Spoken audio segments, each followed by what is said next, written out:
வணக்கம். இந்த வீடியோவில் 65 வயதிற்கு மேல் கூடுதல் பென்ஷன் அரசு ஓய்வூதியர்களுக்கு ஹாப்பி தகவல் சார்ந்து விவரத்தை பார்க்கலாம். இந்த வீடியோவை தொடர்ந்து பார்க்குறதுக்கு முன்னாடி நம்ம சேனலை இதுவரைக்கும் சப்ஸ்கிரைப் பண்ணாதவங்க சப்ஸ்கிரைப் பண்ணிக்கோங்க. அப்படியே பக்கத்தில் இருக்கக்கூடிய நோட்டிஃபிகேஷன் பெல் சிம்பலையும் ப்ரெஸ் பண்ணுங்கள். அப்போ தான் நம்ம சேனலில் இதுபோல் வீடியோக்கள் அப்டேட் பண்ணும்போது அதற்கான நோட்டிஃபிகேஷன் உங்களுக்கு உடனுக்குடன் கிடைக்கும்.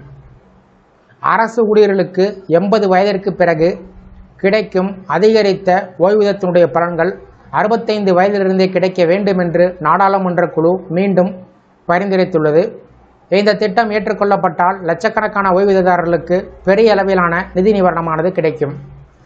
65 வயதிற்கு பிறகு கூடுதல் ஓய்வூதியம் கிடைத்தால் என்னென்ன நன்மைகள் கிடைக்கும், வயது அடிப்படையிலான ஓய்வூதிய உயர்வு எவ்வாறு செயல்படுத்தப்படும், ஓய்வூதியர்கள் அதனுடைய நேரடி பலன்களை எவ்வாறு பெறுவார்கள் என்பது சார்ந்து விவரத்தை பார்ப்போம். ஓய்வூதியதாரர்களுடைய வயதிற்கு ஏற்ப கூடுதல் ஓய்வூதிய உயர்வை அமல்படுத்துமாறு நாடாளுமன்ற குழு மத்திய அரசை வலியுறுத்தியிருக்கிறது. தற்போது 80 வயதிற்கு பின்புதான் 20% கூடுதல் ஓய்வூதியம் கிடைக்கிறது. இது வயதிற்கு ஏற்ப அதிகரிக்கிறது. புதிய திட்டத்தின்படி இந்த கூடுதல் ஓய்வூதிய பலன்கள் 65 வயதிலிருந்து தொடங்கக்கூடும். 65 வயதிற்கு பிறகு கூடுதல் ஓய்வூதியத்தை வழங்க தொடங்க வேண்டும் என்று நாடாளுமன்ற குழுவின் பரிந்துரைகள் ஏற்றுக்கொள்ளப்பட்டால் ஓய்வூதிய உயர்வு பின்வருமாறு இருக்கும். 65 வயதில் 5% கூடுதல் ஓய்வூதியம், 70 வயதில் 10% கூடுதல் ஓய்வூதியம், 75 வயதில் 15% கூடுதல் ஓய்வூதியம், 80 வயதில் 20% கூடுதல் ஓய்வூதியம்.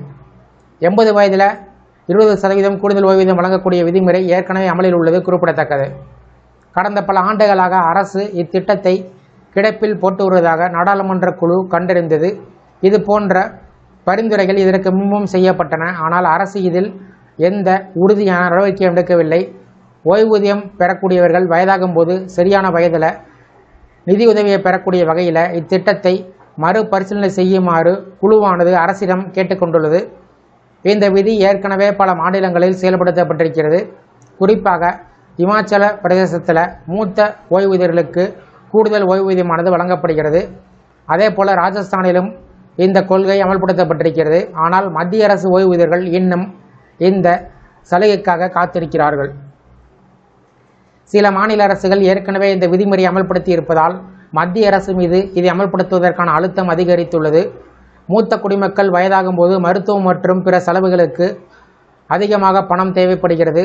முதியோருடைய நிதி பாதுகாப்பை உறுதி செய்யக்கூடிய வகையில் அரசு இதை பரிசீலிக்கும் என்று நம்பப்படுகிறது.